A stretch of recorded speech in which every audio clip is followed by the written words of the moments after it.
누가복음 24장 13절에서 16절과 30절에서 32절까지 말씀을 다 같이 봉독하겠습니다. 그날에 그들 중 둘이 예루살렘에서 25리 되는 엠마오라 하는 마을로 가면서 이 모든 된 일을 서로 이야기하더라. 그들이 서로 이야기하며 문의할 때에 예수께서 가까이 이르러 그들과 동행하시나 그들의 눈이 가리어져서 그인 줄 알아보지 못하거늘 그들과 함께 음식 잡수실 때에 떡을 가지사 축사하시고 떼어 그들에게 주시니 그들의 눈이 밝아져 그인 줄 알아보더니 예수는 그들에게 보이지 아니하시는지라. 그들이 서로 말하되 길에서 우리에게 말씀하시고 우리에게 성경을 풀어 주실 때에 우리 속에서 마음이 뜨겁지 아니하더냐 하고. 아멘. 인사 나눕니다. 오늘은 참으로 좋은 날입니다. 우리 모두에게 좋은 일이 일어납니다. 우리 모두에게 좋은 일이 반드시 일어납니다. 기도하겠습니다. 사랑과 은혜와 자비가 무한하신 하나님 아버지, 이렇게 좋은 날에 저희들을 예배의 장소로 불러주신 것 감사합니다. 또 있는 곳에서 예배드리게 하심을 감사합니다. 모든 예배 처소 위에 복의 복을 다하여 주옵소서. 영혼이 잘됨 같이 범사가 잘되며 강건하게 되고 생물한테 풍성히 얻는 은혜가 임하게 하여 주시옵소서. 우크라이나 전쟁을 속히 종식시켜 주셔서 더 이상 무고한 희생자가 나타나지 않게 하여 주시고 지구촌 어디에도 전쟁 소식이 들려오지 않게 하여 주옵소서. 북한이 핵을 포기하고 평화통일의 길을 모색할 수 있게 하여 주되 문을 열고 복음을 받아들여서 복음이 북한 전역에 전파되어 복음으로 남북 통일을 이룰 수 있게 하여 주옵소서. 감사하고 예수님의 이름으로 기도 올리옵나이다. 아멘. 사랑하는 자여, 내 영혼이 잘됨 같이 내가 범사에 잘되고 강건하기를 내가 간구하노라.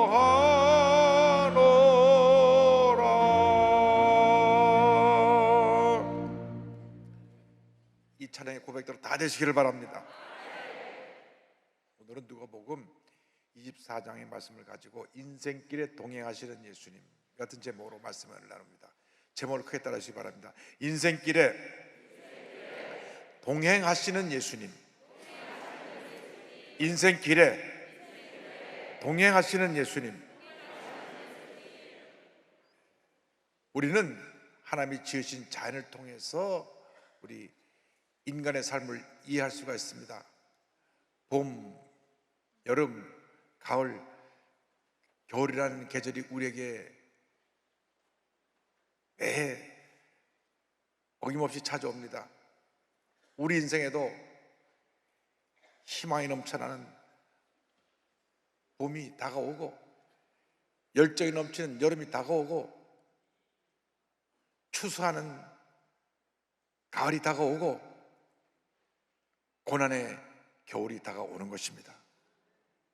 인생을 살다 보면 희망의 봄처럼 좋아서 웃을 때가 있고 고난의 겨울처럼 슬피 울 때가 있습니다. 솔로몬이 말년에 지은 전도서에서 이렇게 말했습니다. 전도서 3장 4절에 울 때가 있고 웃을 때가 있으며 슬퍼할 때가 있고 춤출 때가 있으며. 그렇습니다. 우리가 웃을 때가 있고 울 때가 있고 슬퍼할 때도 있고 춤출 때가 있는 것입니다. 근데 인생을 살다 보면 이것도 안 되고 저것도 안 되고 하는 것마다 다 안 돼서 그냥 계속 내리막길을 걸어갈 때가 있습니다. 좋은 일만 늘 있으면 좋은데 우리가 예상하지 않은 문제가 생겨납니다. 어려움이 생겨납니다. 고난의 시간이 다가오는 것입니다. 근데 오늘 성경을 보니까 내리막길을 가고 있는 두 제자의 모습이 나옵니다. 누가복음 4장 13절 14절에 그날에 그들 중 둘이 예루살렘에서 25里되는 엠마오라 하는 마을로 가면서 이 모든 된 일을 서로 이야기하더라 말씀했습니다. 오늘 말씀 보니까 절망 가운데 예루살렘에서 엠마오로 내려가는 두 제자의 이야기가 나옵니다. 예루살렘은 해발 640m 위에 있는 높은 곳에 있는 도시고, 엠마오는 그로부터 저쪽 아래쪽으로 25리 11km 떨어진 지역에 있는 작은 도시입니다. 그런데 이 예루살렘에서 엠마오로 내려가는 길은 좁고 험해서 때때로 강도가 나타나서 지나간 사람을 해치기도 했습니다.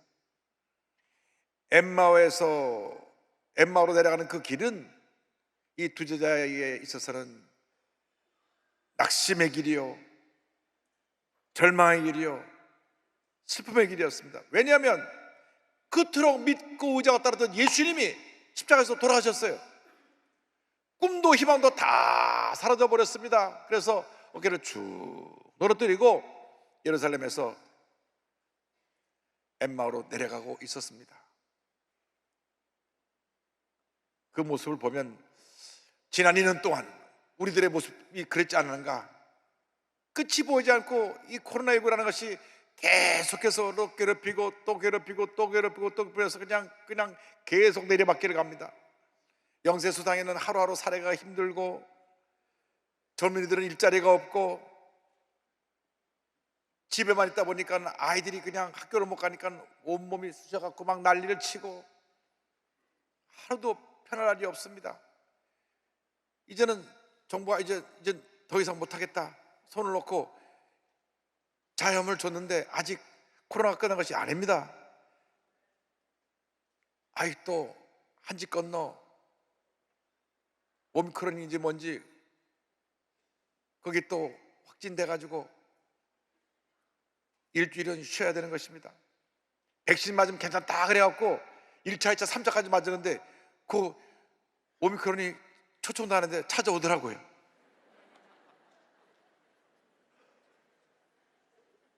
다들 우리가 피곤하고 지쳤습니다. 우리가 어떤 일로 지금 우리가 내리막길을 가고 있습니까? 어떤 분은 하루가 멀다고 몸이 아파서 병원에 갑니다. 제가 어떤 분 보니까 식사하고 나서 약을 한 움큼 먹어요. 아이고, 이만큼 먹더라고요. 한 3, 40알은 되는 것 같아요. 좋게. 옆에 있던 분이 혼자 먹자고 나눠 먹자 그러니까 고혈압 약 나눠 먹을래요? 몸이 아프니까 몸이 아파서 만사가 짜증나고 귀찮습니다. 아파보세요. 짜증나고 귀찮은 거예요. 어쩌다 한번 감기 앓는 것 그나마 감기약을 먹고 나면 되는데 1년 내내 몸이 아프면 짜증나고 힘들고 어렵습니다. 내리막길 가는 거예요. 내리막길. 육신의 질병으로, 가정에 아이가 속을 새겨서 가정의 내리막길로, 사업의 어려움으로 사업의 내리막길로, 절망의 내리막길을 가고 있습니다. 그런데 우리가 기억해야 될 것은 이 내리막길을 가는 인생에 우리를 홀로 내버려 두지 아니하시고 우리를 찾아오셔서 우리와 동행하시고 함께 하시고 우리를 붙들어 주신 분이 계시는데, 그분이 바로 우리의 구세주 예수 그리스도이십니다. 온 인류의 희망이 되신 예수 그리스도께서 우리의 인생길에 동행하십니다. 절망의 길에, 슬픔의 길에, 내리막길에 주님이 동행하고 계신 것입니다. 여러분 혼자가 아닙니다. 주님이 여러분 함께하고 있습니다. 인생길에 동행하시는 예수님에 대해서 함께 생각해 보기 원합니다. 절망에 빠져 힘없이 엠마오로 가게 된 제자들에게 예수님이 나타나서 동행하셨습니다. 성경은 누가복음 24장 15절에 이렇게 말씀합니다. 그들이 서로 이야기하며 문의할 때 예수께서 가까이 이르러 그들과 동행하시나. 힘들고 외로운 인생길에 주님 찾아서 우리와 동행하고 계신 것입니다. 2000년 전에 절망에서 엠마오로 내려가던 제자들과 함께 동행하신 예수님께서 지금 오늘도 우리 한 사람 한 사람 우리와 함께 하시며, 우리가 내리막길을 갈 때도 우리와 동행하시고 우리의 친구가 되어주시고 우리에게 힘과 용기를 불어넣어주는 위로자가 되어주시고 상담자가 되어 주시는 것입니다. 이것이 주님의 은혜입니다. 외로운 길을 혼자 갈 때 누가 나의 말동무가 되고 같이 간다면 얼마나 그것이 위로가 되는지 모를 것입니다. 외로움이란 것처럼 힘든 게 없어요. 아버님 돌아가시고 어머님 돌아가시고 홀로 남아있어 외로울 때 그 누가 외로움을 위로해 주지 못하고 눈물을 닦아주지 못하면 한없이 좌절하고 내려막길을 가게 되는 것입니다. 지금도 주님께서는 질병과 고난, 가난과 조조, 온갖 상처를 얼룩져 내려가고 있는 우리를 찾아오셔서 우리와 동행하시는 것입니다. 밤잠을 자지 못하고 한없이 울고 있는 우리 곁에 와서 같이 울어주시는 것입니다. 가슴 아파 신음하며 아파 통증 가운데 있는 우리를 위로하시며 같이 아픔을 느끼며 우리를 위로해 주신 분이 바로 우리 주님이 되십니다. 우리가 울고 있는 그 자리에 주님이 함께 하십니다. 고난의 자리에 주님이 함께 하십니다. 고통받고 있는 자리에 주님이 함께 하십니다. 배신당하고 상처받고 따돌림 받은 그 자리에 주님이 함께하고 계신 것입니다. 병들어 누워있는 그 자리에 주님이 함께하고 계신 것입니다. 주님이 홀로 먼 광야길을 가는 야곱의 그 외로운 길에 동행하셨습니다.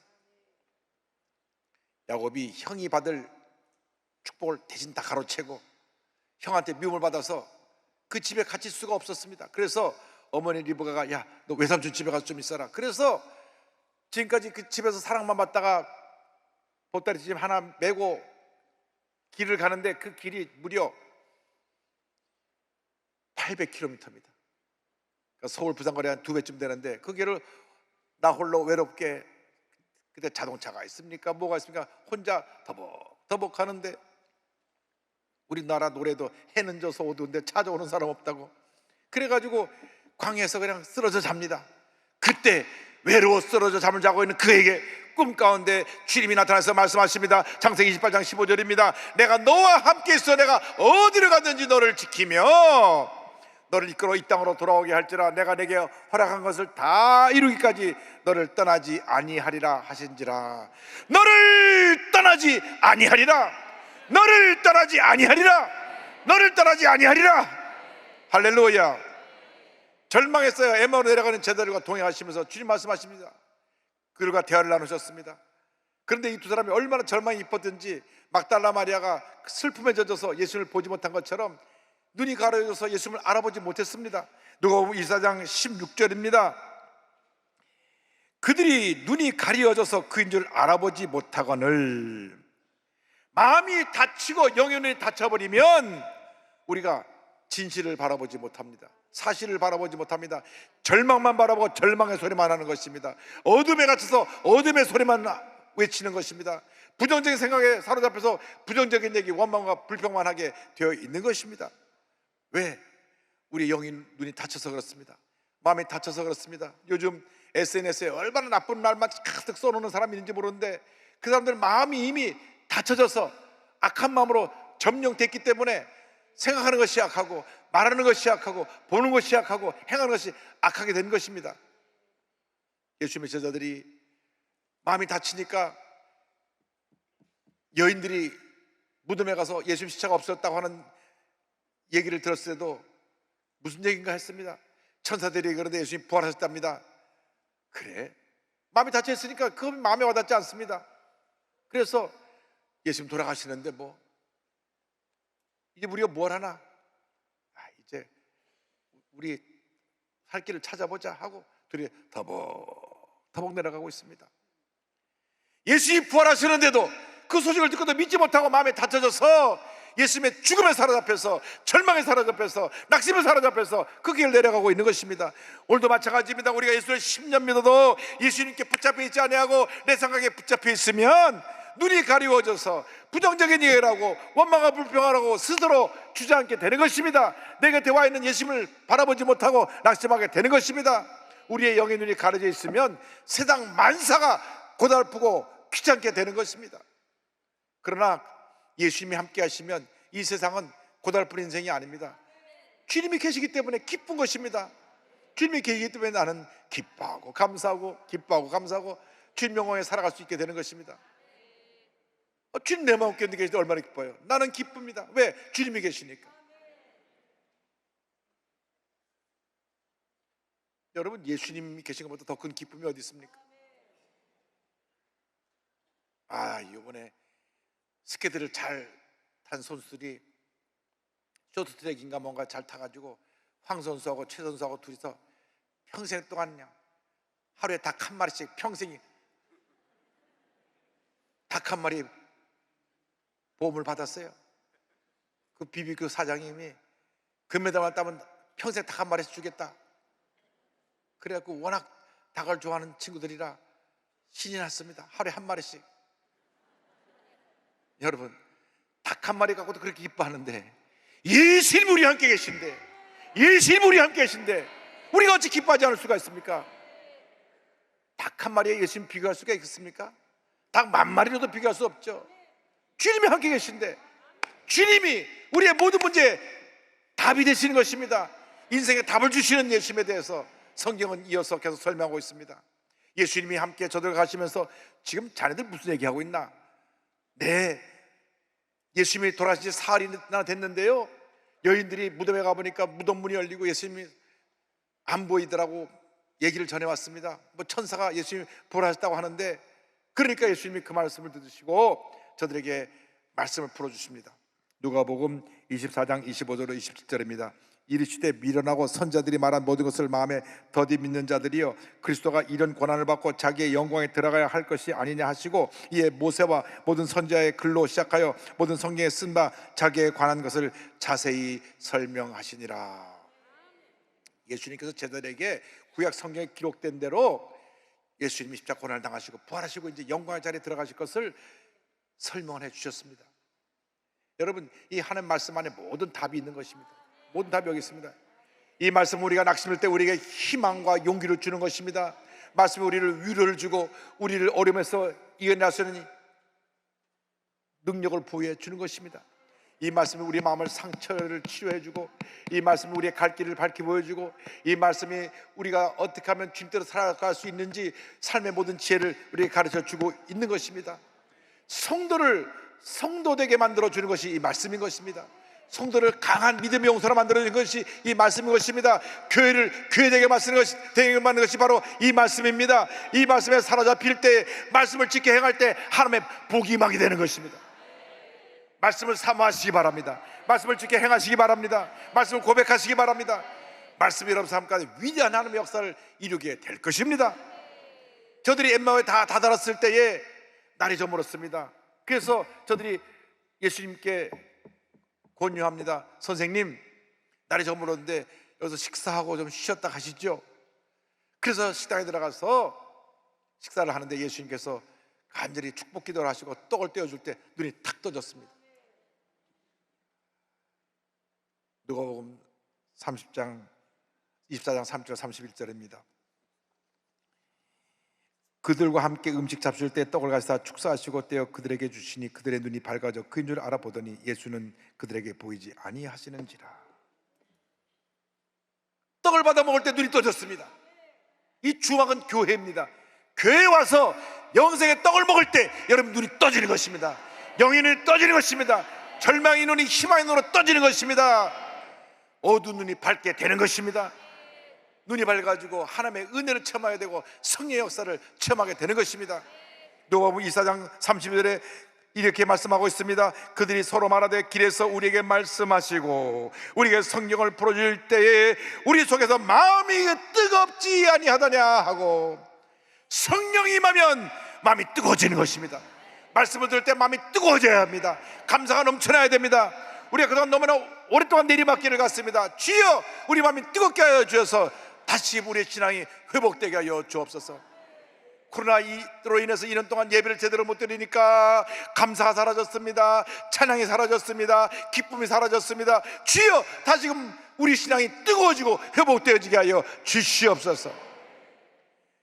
엠마오로 내려가던 저들이 마음이 뜨거워져서 발걸음을 돌이켜 다시 예루살렘을 향해 올라갑니다. 예루살렘은 성전이 있는 곳입니다. 주님께 예배드리는 곳입니다.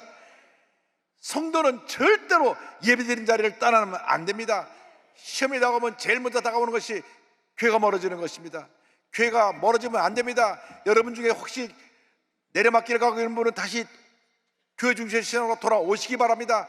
내려막길을 가지 말고 올라오시기 바랍니다. 성전은 예배드리는 것이요, 기도하는 것이요, 찬양하는 것이요, 주님께 영광 돌리는 것입니다. 여러분의 첫사랑을 회복하고 기쁜 감성으로 주 앞에 나서 예배드리고 주님을 찬양하고 주님을 섬기는 여러분 모두가 되기를 바랍니다. 일찍이 아프리카에 가서 아프리카 전역을 3번이나 저들이 저 큰 대륙을 횡단하면서 복음을 전한 데이비드 리빙스턴 선교사님 계십니다. 지금처럼 교통수단이 발달되지 않은 그곳에서, 길도 없는 곳에서 정글을 헤치고 나가면서 가는 곳마다 교회를 세웠습니다. 처음에 횡단할 때 사자의 습격을 받아서 한쪽 발이 다 뜯어져 나가가지고 이 팔이 거의 불구가 된 상태로 그런 몸으로 온갖 고난을 겪으며 그곳에서 복음을 전했습니다. 영국에 있는 많은 분들이 그를 걱정해서 영국에 돌아와서 쉬게 하자, 이제는 다른 사람을 보내서 그 일을 개성하게 하자고까지 얘기를 했습니다. 그래서 그를 글래스고 대학에 초청해서 명예박사를 주게 되었습니다. 그런데 이 글래스고 대학에서 명예박사를 받고 이렇게 말을 했습니다. 저는 아프리카로 다시 돌아갈 것입니다. 이 말을 들은 사람들은 다들 깜짝 놀랐습니다. 아니, 그 고난과 질병과 온갖 문제가 있는 곳에 왜 다시 가려고 하느냐? 죽음의 위험이 곳곳에 도착하는 곳에 왜 다시 가려고 하느냐? 할 때 이렇게 말을 했습니다. 여러분, 염려하지 마십시오. 나는 혼자가 아닙니다. 세상 끝날까지 함께 있겠다고 약속하신 살아계신 주님께서 나의 길동무로 원시림과 광야를 함께 걸어가 주실 것입니다. 할렐루야! 하나님께 영광 돌립니다. 다시 아프리카 돌아가서 혼심의 노력을 기울여 주의 복음을 나누다가 60세를 일기로 주님 앞에 부름을 받고 천국에 가셨습니다. 여러분, 이 시간 주님 말씀을 듣고 마음이 뜨거워져서 다시 주님 앞에 돌아 나오는 여러분 되길 바랍니다. 엠마로 내려가던 길에서 이제 다시 돌이켜 사명의 자리로 돌아오시길 바랍니다. 마음이 뜨거워진 제자들이 자리를 박차고 일어나 다시 예루살렘으로 올라갔습니다. 올라가서 이 기쁜 소식을 전했습니다. 그런 것처럼 우리도 다시 올라가야 합니다. 다시 올라가야 합니다. 우리의 마음이 뜨거워져야 우리가 주님을 열심히 섬길 수가 있습니다. 우리 마음이 뜨거워져야 우리가 무엇을 해도 하나님의 영광에서 힘써 일을 감당할 수 있게 되는 것입니다. 우리 마음이 뜨거워져야 이웃을 사랑할 수 있고, 우리 마음이 뜨거워져야 봉사할 수 있고, 우리 마음이 뜨거워져야 선교할 수 있고, 우리 마음이 뜨거워져야 주님의 영광을 위해서 헌신할 수 있게 되는 것입니다. 우리가 이 세상 살다 보면 때때로 내리막길 인생을 맞게 됩니다. 절대 여러분 그때 포기하지 말고 낙심하지 말고 오늘 말씀을 기억하고 내가 너와 함께하리라, 내가 너와 함께하리라, 내가 너와 함께하리라, 내가 너와 함께하리라, 나와 함께 하시는 주님의 손을 꼭 붙잡고 믿음으로 전진 또 전진해 나가시길 바랍니다. 1618년부터 48년까지 30년 동안 독일에서 전쟁이 일어났습니다. 독일 30년 전쟁이라고 불리는 이 전쟁은 독일을 중심으로 해서 로마 캐톨릭을 섬기는 나라와 프로테스탄트, 우리 개신교를 섬기는 나라 간에 전쟁이 일어났습니다. 전쟁이 하루도 아니고 30년입니다. 우크라이나에 전쟁이 2달밖에 안 됐어도 저런 피해를 입고 온 세계가 지금 그것 때문에 걱정하고 있는데 30년 전쟁이니까 얼마나 그 피해가 컸는지 말로 표현할 수가 없습니다. 인구 1600만 중에 800만 명이 이 전쟁으로 죽고, 그 다음에 남은 사람도 흑사병으로 각종 질병으로 죽어서 600만까지 인구가 내려갔습니다. 그런데 아버지의 목회를 돕다가 목회자가 된 벤자민 슈몰크 목사님이 아버지를 목회를 이어서 사역을 하게 됐는데, 목회 사역이라는 것이 이제 전쟁의 폐허가 된 각 동네를 다니면서 저들을 위로해주고 기도해주고 말씀으로 권면한 그 사역을 감당했습니다. 너무나 망연자실해서 그 잿더미 속에서 절망 가운데 있는 저들에게 목사님 찾아와서 말씀 전하시니까 너무나 기쁘고 감사해서 목사님 다녀가시면 다들 감개의 눈물을 흘렸습니다. 그래서 온 지역을 다니면서 본인도 몸이 불편한데 다니면서 신방해서 말씀을 전하고 위로를 나눴습니다. 근데 어느 날 먼 길을 갔다 오는데 저 멀리 집이 있는 쪽에서 연기가 나는 것이 보였습니다. 웬일인가 하고 달려가 보니 목사님 사택에 불이 쌓아서 집이 싹 탔습니다. 우리 두 아들 어디 갔지? 어린 아들 둘이 보이지 않았습니다. 소리를 지르면서 얘들아 어딨냐 하면서 이 잿더미를 치우는데 저쪽 구석에 어린 아들 둘이서 부둥켜하고 새까맣게 타 죽어 있는 모습을 발견하게 됐습니다.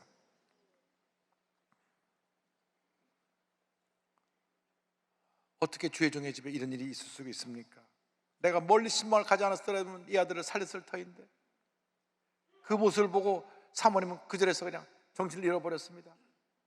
그래서 아들의 시체를 안고 부둥키고 한참 울고 있는데 갑자기 겟세마네 동산에서 밤새 부르짖어 기도하는 예수님의 모습이 보이고 주님의 음성이 들려오는 것 같았습니다. 그러나 나의 원대로 마옵시고 아버지의 원대로 하옵소서. 이 음성이 들려왔습니다. 예수님은 나 같은 죄인을 위해서 십자가 달려 돌아가시기 위해 이렇게 동산에서 밤새 땀방울이 빗방울대로 부르짖어 기도하시는데, 나이가 당한 이 슬픔은 예수님의 고난과 비교할 수 없구나. 그래서 이렇게 기도했습니다. 하나님, 이 죄인을 용서하십시오. 교만한 저를 용서하십시오. 약한 저를 도움으로써 의롭게 되었다고 착각한 저를 용서하십시오. 주님, 이제 무엇이든지 주의 뜻대로 행하시옵소서. 주의 뜻대로 행하시옵소서. 그래서 그 기도와 함께 영감을 얻어서 찬송가 가사를 썼습니다. 나의 예수님, 주님께서 뜻하신 대로 오 내 뜻을 주의 뜻대로 하소서. 주의 사랑의 손에 내 모든 것 맡깁니다. 슬픔을 통해서나 기쁨을 통해서나 나를 주의 소유로서 다루시고 내가 주의 뜻이 이루어지이다라고 말하도록 계속 도우소서. 이 가사를 독일의 작곡가 카를 마리아 폰 베어가 작곡한 오페라 마타네사수 서곡의 곡조에 붙여서 만든 찬송이 찬송가 549장 내 주의 뜻대로입니다. 우리가 어떤 절망의 내려막길을 간다고 할지라도 주님을 만나면 우리는 모든 어려움을 이겨낼 수가 있습니다. 두 아들을 잃고 내 주님께 다 맡깁니다, 내 일생 맡깁니다 하고 고백해서 부르는 이 찬송이 오늘 우리에게 큰 위로와 용기가 되기를 바랍니다. 내 주여 뜻대로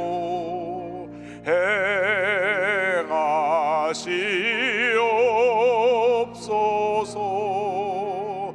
온 몸과 영혼을 다 주께 드리니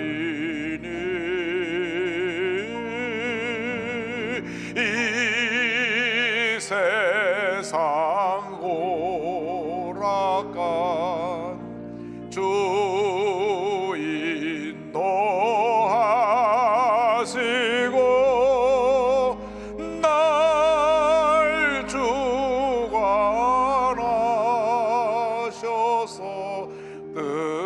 뜻대로 하소서.